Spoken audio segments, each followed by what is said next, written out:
नमस्कार मित्रांनो, आज आपण आलो शेतामध्ये जेणेकरून जे काही पिकं लावलेली हे पिकं आपल्याला आपल्या पाणीपुरी व भेळ सेंटरवर ज्या काही लागणाऱ्या भाजीपाला वर्गीय पीक ह्या पिकासाठी आपल्याला जे काही भेळीमध्ये लागणारे टमॅटो हे बघा, आपण टमाटे लावलेले. आता बघा या ठिकाणी असे टमाटे आलेले मित्रांनो, हे बघून घ्या.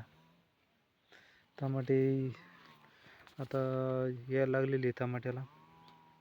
हे टमाट्याचा प्लॉट आपला, आणि त्याच्यामध्येच आपल्याला जी काही पाणीपुरीसाठी लागणारी जी असते मिरची, ही मिरची बी बघून घ्या. मिरचीला फुलं लागलेली, आता फुलं यायला लागलेली मित्रांनो, हे बघा. तर मित्रांनो, आपण जेणेकरून आपल्याला जे लागणारे जे भाजीपाला वर्गीय जे भाजीपाला आहे, हे भाजीपाला आपण स्वतःच आपण पिकवितो आणि पाणीपुरीमध्ये वापरतो. तर मित्रांनो, याच्यामध्ये आपल्याला लागणारं सर्वात महत्त्वाचं जे पाणीपुरीमध्ये लागणारं असतं बटाटा किंवा आलू. तर हे बटाट्याचे झाड आहे मित्रांनो, हे बघा, एकदम हिरवेगार झाडे. आता बटाटे यायला लागलेली बुडाला याच्या, हे बटाटे लावलेले. तर याच्यामध्ये पुन्हा आपल्याला लागते कोथिंबीर. तर ही कोथिंबीर आहे मित्रांनो, हे बघून घेऊ शकता कोथिंबीर.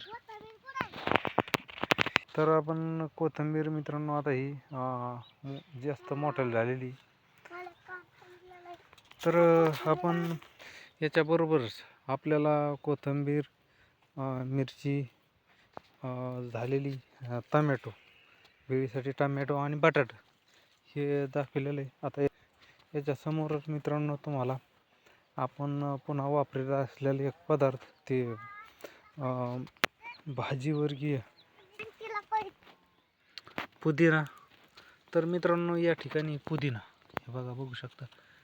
आपण आतापर्यंत मिरची, टमॅटो, बटाटा आणि पुदिना, तर आपल्याला कोथिंबीर, जे काही सर्व पाणीपुरी आणि भेळमध्ये लागणारे जे भाजीवर्गीय पीक ते भाज्या असतात, त्या आपल्याकडे सर्व शेतामध्येच उपलब्ध आहे. आणि आपण वापरत असलेलं वाटाणा, तर हे बघा मित्रांनो, वाटाणाही आपल्या शेतामध्ये उपलब्ध आहे. जेणेकरून आपलं जे पाणीपुरी सेंटर आहे, हे ज्या लागणाऱ्या सर्व भाज्या आपण आपल्या शेतामध्येच पिकवतो मित्रांनो, आणि स्वतः पिकून स्वतः विकतो.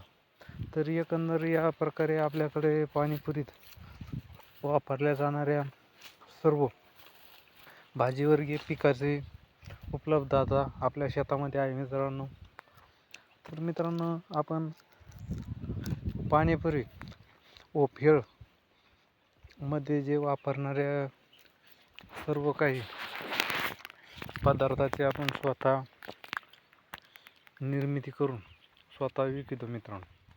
याच्यामुळं आपल्या पाणीपुरी व भेळमध्ये केमिकल थोडंही वापरत नाही आपण. आपला व्हिडिओ आवडला असेल लाईक करा, शेअर करा, कमेंट करा.